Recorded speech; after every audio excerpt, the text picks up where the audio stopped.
can't say he didn't warn you. Linda, I hope you do a great job and put yourself out of a job. I want her to put herself out of a job. Education department. All right. I'm Tamara, and you're watching the Tamara Neely Show. I would like to welcome back all my returning subscribers. And if you're new here, I would like to let you know I'm happy you're here. Did you hear what I said? I said I'm happy you're here. Okay, y'all. So for starters, what do y'all think about this new and improved look we got going on here? Finally, doing some upgrades to the show. And I am using a mic now. We got the camera working right.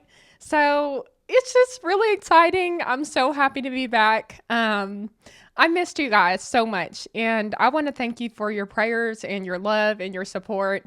I have felt the love, and I want you guys to know that. I'm excited to get back into content creation, reviewing and reacting. And without further ado, let's go ahead and get into today's video. Okay. So this video is titled Unbelievable. Education Secretary expresses shock at U.S. test scores. DOJ decided to hit, so it says DOJ hits the Department of Education. So they have decided that the Department of Education is no longer useful. Now, that's interesting. We're going to watch and see what Laura has to say, and we're going to see what the Education Secretary has to say. So let's keep an open mind. And let's watch. Move that seems to portend the beginning of the end for the department, that Republicans, going back to Reagan, pledged to... I want y'all to see this first part again really quick, because listen to what President Trump says here. Listen, okay? Linda, I hope you do a great job and put yourself out of a job. I want her to put herself out of a job. Education department. He said, Linda, I hope you do a great job. I want you to put yourself out of a job. Linda is the education secretary. So if she's putting herself out of a job, which keep in mind, Linda has worked in the Trump, I think she was in 1.0. So she had a job during Trump's first time in office. And then now she is tasked with basically abolishing, or I don't know what you want to say, but removing the Department of Education. So let's go ahead and get into Laura's comments. In a move that seems to portend the beginning of the end for the department, that Republicans, going back to Reagan, pledged to abolish, the Department of Education today told staffers to vacate their offices by 6 p.m. because the offices were closing nationwide. The doors are now locked. Workers aren't going to be allowed back into the buildings until at least Thursday. When they do return, it'll be a more cozier group. Can I just say something? I really like Laura's outfit. She looks really good in pink. She should wear solid colors more because she just looks outstanding. But anyways.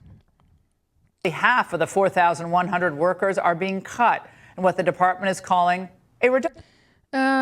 So it says earlier Tuesday, a memo was sent to all education department employees informing them that the Department of Education offices will be closed Tuesday evening through Wednesday due to security reasons. Security reasons. What are those security reasons? They are concerned that people who are working in the Department of Education are not doing so for the right reasons. And they're cleaning house. That's basically what's happening. Trump said that he was going to basically destroy the deep state. He was going to come in and he was going to change things. And that's exactly what you voted for, and that's exactly what you're getting. So let's go. In force. President Trump addressed staff cuts in general today. We want to cut people that aren't doing the job. We want to keep the right people. Absolutely. And I said, I don't want to just say we're going to cut 50%. I want to cut the people that aren't doing the job.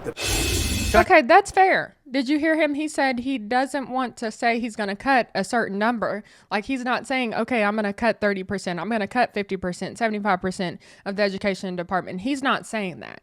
He's just saying, I want to rid the department of people who are not supposed to be there. People who are working against the interests of the American youth. That's why we're about to see the education secretary speak about the U.S. test scores. Okay, so let's go. Now, Department of Education Secretary Linda McMahon. Madam Secretary, great to have you in studio today. All right. First, welcome to the show, because you haven't been on in studio with me before. Now, is this the first step on the road to a total shutdown? Yes, actually it is, because that was the president's Interesting. She straight up said that with no hesitation. mandate, this directive to me, clearly is to shut down the Department of Education, which we know we'll have to work with Congress, to get that accomplished. But what we did today was to take the first step of eliminating what I think is bureaucratic bloat. And that's not to say that a lot of the folks, it's a humanitarian thing too. A lot of the folks that are there, they're out of a job. But we wanted to make sure that we kept all of the right people and the good people to make sure that the outward-facing programs, the grants, the appropriations that come from Congress, all of that are being met.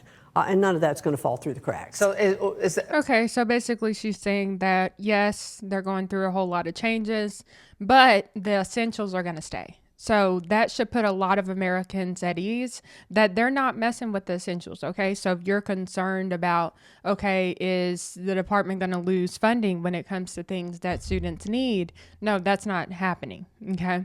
They're cleaning house. They're trying to make this right. It's, it's not an easy process, so they're working through it.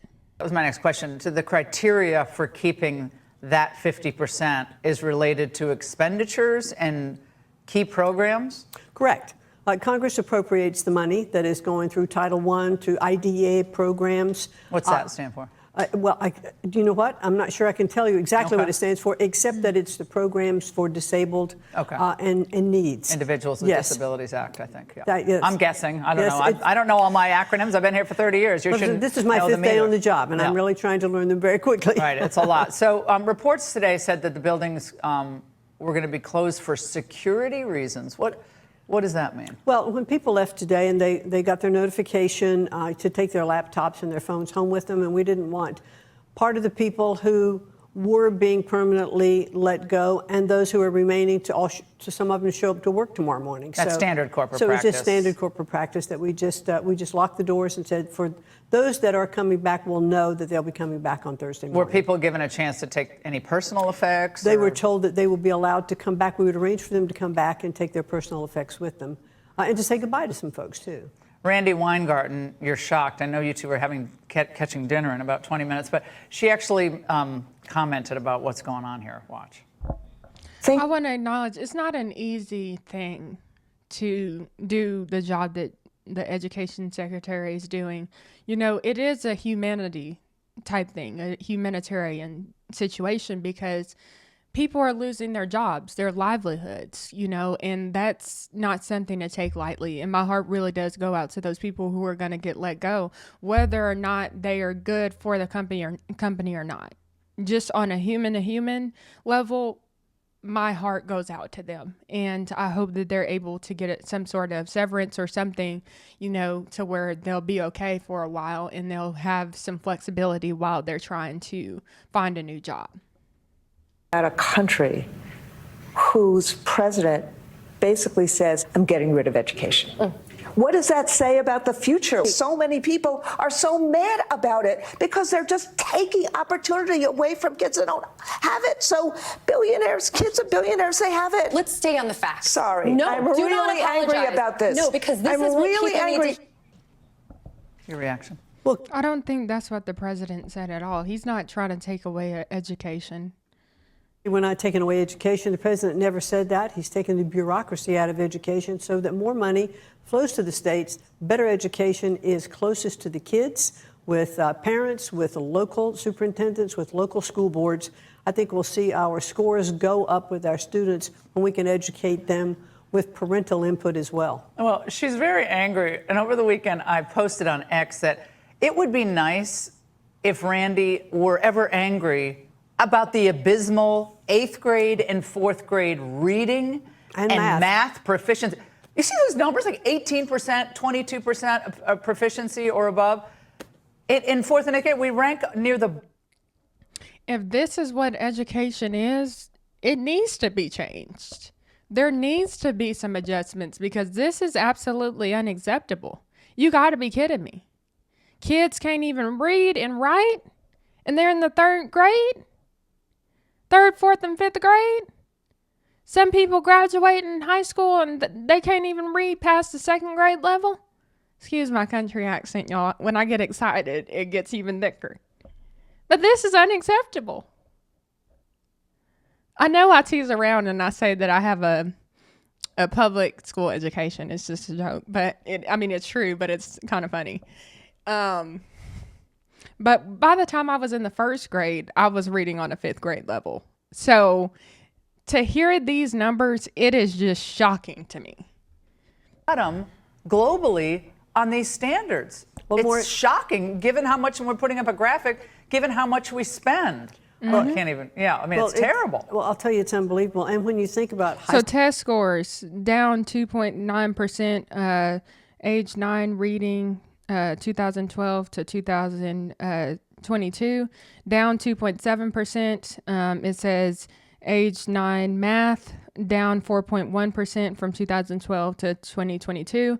It looks like in 2012, the Department of Education's budget was $68.1 billion, and now it is at $76.4 billion in 2022, and it has increased 12.2%. The question is why? Why is it increasing when the numbers are going down? And so we need to kind of get a hold of this. That's why they're having everybody leave, considering it a security issue, because when it comes to our children, they are our first priority.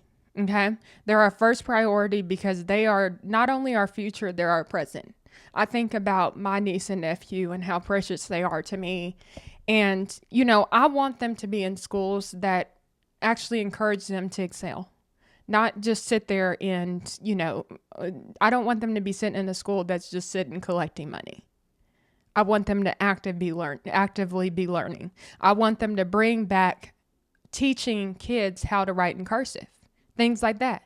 I want them to bring back the things that I had when I was a kid that they no longer have, and more. So there needs to be reform. I'm in 100% support of this.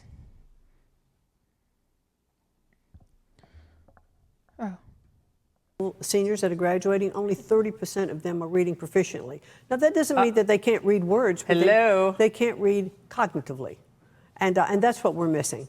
You read to learn up until 3rd grade, and then after that, you're learning to read up until the end of 3rd grade, then you're reading to learn. And if you can't read after the end of 3rd grade, you're going to be behind in your reading. And so that's what we have to focus on. Well, I say to my own kids, if you don't read, I'm not talking about this, by the way. I'm not talking about phones. I'm like, if you don't read real books, you probably can't write. True. You must read to write. I've been preaching this gospel. I'm not saying my kids are all that great at it, but it's just terrible. I want to ask you on a personal level. You're a businesswoman, and you've known President Trump for a long time. This is a new world for you, this education department. How shocked were you, if at all, about how swampy it really is? Well, this is my 5th day on the job. And so, I did serve in the first administration of SBA. But so when I got to the Department of Education, the president said, look, I need an executive, I need a leader in the department. And so when I got there and I found out, I said, okay, we have to identify where the bloat is, where the bureaucracy is, and we're going to start there. Because the programs, so many of the programs are really excellent. We need to make sure that money does get to the states, but we want more money to be able to go to the states.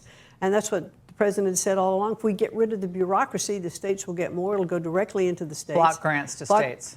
Perhaps going into the administration, had a chance to work with him there. Have met with him twice, and we have Doge. She's talking about Elon Musk. Doge 3, I think, Doge fellows that are in our department, and I look at it as an audit. If you were in the private sector, this would be an audit, and turns up a lot of things in the audit. Some of you look at it and say, no, we can get rid of that. No, this is the implication.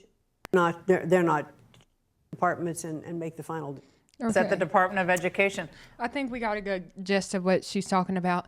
All right. Thank you all for watching this video. If you enjoyed it, please be sure to hit the like button and subscribe button for more content like this. Let's go ahead and get into the next topic. Are you guys excited? Because I sure am.